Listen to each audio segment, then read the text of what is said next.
From the opposition team, we have Adarsh Shital Ravi Tribhuvan from Maharashtra. You may speak now, sir.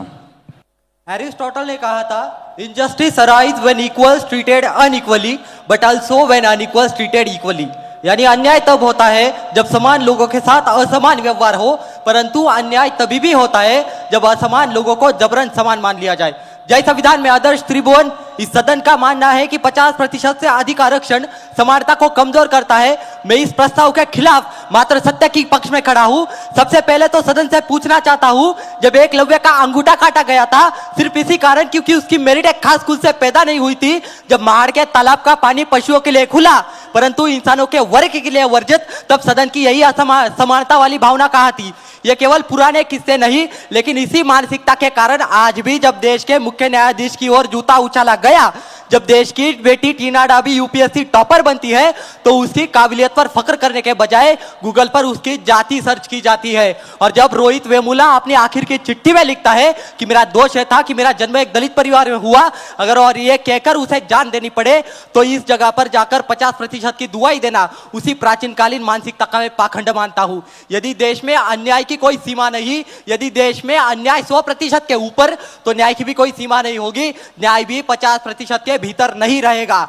Herald Laski के अनुसार equality does not mean identity of a treatment. अगर समाज का एक वर्ग सदियों से रेस में पीछे खड़ा है तो उसे समाज की मुख्य धारा में लाने के लिए हमको विशेष प्रावधान करने ही पड़ते हैं। यह कोई खैरात नहीं है बल्कि डिस्ट्रीब्यूटिव जस्टिस है। जैसा कि जॉन रॉस ने अपने डिफरेंस प्रिंसिपल में कहा था कि न्याय वो है जो समाज के अंतिम व्यक्ति का भला कर दे। महोदय, हमें आज जातिगत जनगणना की जरूरत है क्योंकि जातिगत जनगणना समाज का वो आईना है जो हमें बताएगा किसकी कितनी हिस्सेदारी, किसकी कितनी आबादी।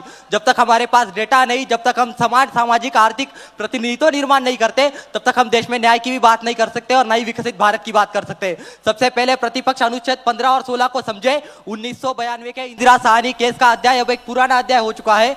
और जब ईडब्ल्यूएस को आरक्षण दिया गया सवर्णों के पिछड़ेपन को दूर करने के लिए, तब supreme court 50% limit is not a Lakshman rekha के कर सवर्णों के पिछड़ेपन को दूर करने के लिए रिजर्वेशन की आरक्षण को बढ़ाता है। तो उन जातियों के लिए क्यों नहीं जिनके पास सदियों से न भूमि थी, न शिक्षा थी और न ही सम्मान था। हमें समझना होगा कि समानता लाने के लिए ही आरक्षण होता है। इसलिए डॉक्टर बाबा साहेब अंबेडकर कहते हैं कि समानता का अर्थ यह नहीं कि सभी के साथ एक जैसा व्यवहार किया जाए, बल्कि समानता का अर्थ यह है कि असमान परिस्थितियों में जी रहे लोगों को ज्यादा से ज्यादा करके समान अवसर दिए जाए। आज जो कोई भी आदमी इस 50% के विरुद्ध खड़ा है, जो कोई भी देश में जातिगत जनगणना की घोषणा कर रहा है, वो कोई समानता को कमजोर नहीं कर रहा बल्कि उस बाप, जात और पैसे के व्यवस्था के विरुद्ध लड़ रहा है जिसने मेरिट को एक विशिष्ट जाति की जागीर बना के रखा है। जय संविधान, जय भारत।